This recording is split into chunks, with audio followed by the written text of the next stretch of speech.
Hello everyone, welcome back to another episode of GMAT Friday. This is Abhishek Dey, your quant mentor from IMS International. What do we do in this series? We discuss a question every Friday. The question can either be from the quant section, the verbal section or the DI section. Today I am here with a question from the quant section. Here is the question in front of you. As always, pause the video, give it a try and then resume to see the solution. I hope you were able to solve this question. If not, let's try to solve this together. Now, if I see the question, it is a fraction which has a numerator and the denominator. There are 5 options and none of the option is talking about the exact answer. That means we have to find the range of the solution, right? Let's try to solve this question. If I ask you to solve this, what is 8 raised to the power 4? It can be done manually, but it is going to take time, which is not enough for your GMAT exam. There must be a hidden trick to solve this question. Let's decipher that. If I talk about the numerator, it is 8 raised to the power 4 plus 8 raised to the power 16. If I take 8 raised to the power 4 in common, I'll be left with 1 and 8 raised to the power 12. Fair enough.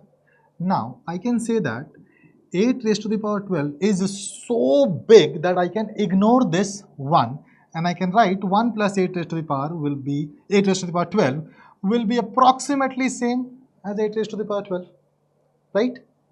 That means I can write this as 8 raised to the power 4 times 8 raised to the power 12, which is equal to 8 raised to the power 16. Clear? Now let's talk about the denominator. Similarly, 4 raised to the power 8 plus 16 raised to the power 8.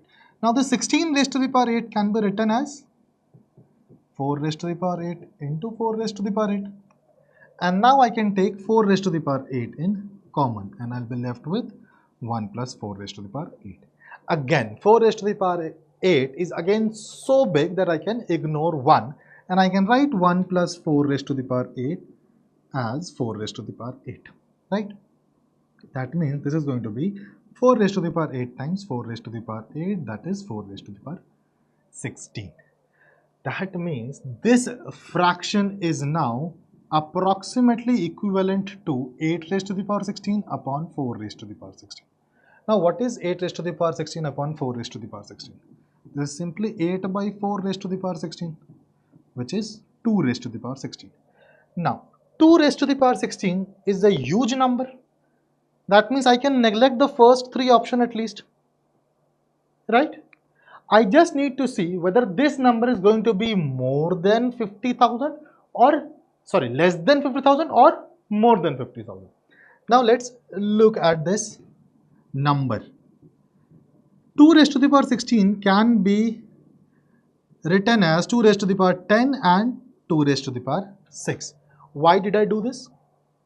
2 raised to the power 10 is very close to 1000 and 2 raised to the power 6 is very close to 50. Right? What is 2 raised to the power 10? 2 raised to the power 10 is 1024 and 2 raised to the power 6 is 64. Can I say that this product is definitely going to be more than 64,000?